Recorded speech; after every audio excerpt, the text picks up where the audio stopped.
back, YouTube. It's to my WWE vlog. I am Daniel Parker, and this guy sitting next to me right here is NJ. What's up? What's up, NJ? What's up to you people out there? Now, give me a second, because this is a special video. What we're going to do is we're going to recount our favourite moments in Royal Rumble, past and present, of course. And we're going to start with none other than Kane eliminating 11 wrestlers in the 2001 Royal Rumble. Your thoughts, NJ? I know you like Kane.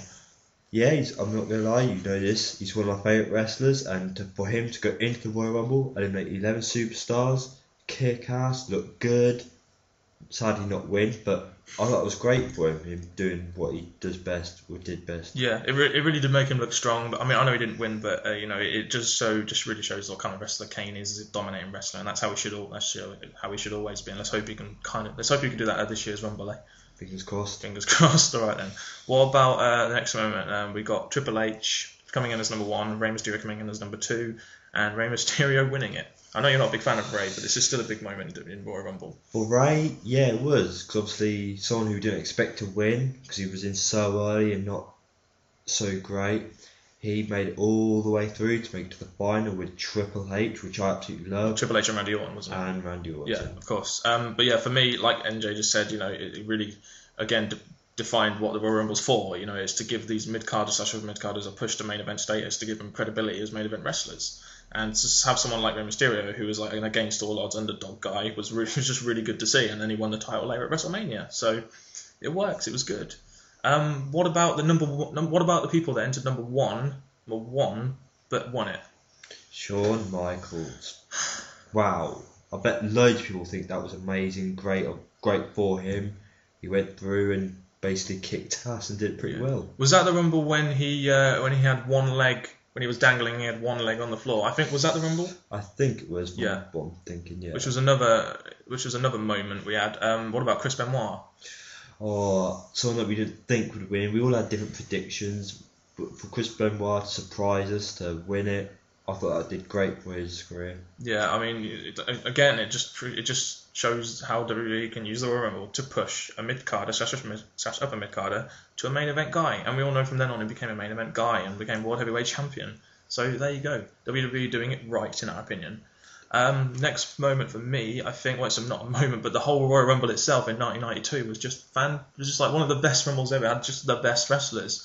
You had Hulk Hogan, Randy Savage, Ric Flair, Jake the Snake Roberts, Roddy Piper. That was just 5 of a list of wrestlers you had there. It was just fantastic. What did you think of that Rumble, Jake? One of the biggest moments in that was obviously Ric Flair being in it for an hour or more. Yeah, and also coming in at number 3 as well. But it also set Flair's career in WWF up, or as it was known at the time, WWF. It set his career in there up, and it was just good, and he's just shows how much of a legend he is. Really, he's won a Royal Rumble in there for an hour. And that's one Royal Rumble I would love to watch over and over again, just because of the classics you get to see and how well they performed in the ring. Watch it on YouTube. We recommend it.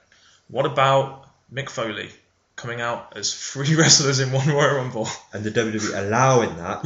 They realise that he's the same guy going out, get changed, coming back, and obviously he did not win. So what a waste. But again, that's a big landmark, because no one we know now could ever do that. Only Mick Foley could have ever done that with his gimmick characters. The amount of gimmick characters he had at that time. So that was a moment in itself, a unique moment, which you'll never really forget. The only person I could do it in a friendly way is Santino. Probably, but he could do it. But speaking of Santino, quickest elimination ever, beat the Warlord's record that he set in 1989. 1.9 seconds. He comes into the ring, gets eliminated by Kane straight away. Poor Santino, the one wrestler I actually find entertaining and good as a wrestler. Not perfect, but he's good. But that didn't really do him any favours. The thing is, for me, right, one thing, he has this ridiculous haircut, mullet style haircut with long hair. He gets eliminated, and all of a sudden he goes, "I was not ready," And he weren't. Sorry, and Kane eliminated him, so you must be a bit happy about that. Happy and not. There, that was another moment. What about, there was a couple of moments with Vince McMahon. We had the moment in I think it was 98, or 99, I can't remember. I think it was 99, when Vince came in as number 2, went around the ring, didn't actually get into the ring, I don't think, sat at the announcer's table, waited until Stone Cold Steve Austin was the last man, and eliminated him and won. Only the smart people can pull that off, you see. Well done, Vince. he isn't the CEO for nothing. But the next moment we're going to describe kind of doesn't really say much about his smartness. I think it was 2005. I think a lot of people remember this. He's walking down the ramp.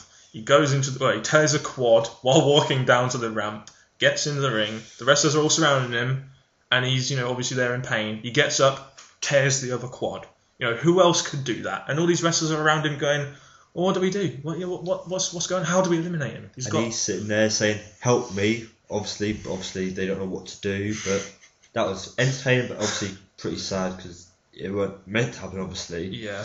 And also another moment, which we missed out earlier, the Triple H Cactus Jack street fight in Royal Rumble 2000. I think we've left that for the right time. It was a great match, really entertaining. One of my favourite wrestlers actually getting the push that he needed back then, and it made his career go sky high. The match itself, you had moments like the 2x4 acting barbed wire, Cactus Jack. You had the ending, which was great, which was Triple H pedigreeing Cactus Jack on the tacks. There was everything in that match. Triple H pretty much kicked out of everything that Mick Foley gave him, and just like NJ said, it really gave him the push. And the feud afterwards was fantastic as well, and that started that, so that was good. But any more thoughts on that? No, I just think hopefully this Royal Rumble can not beat, but be just as good as the ones we've just listed. Yeah, and hopefully promote a mid-carder WWE. Do it right. Get a mid-carder to main event, please, like John Morrison. We hope.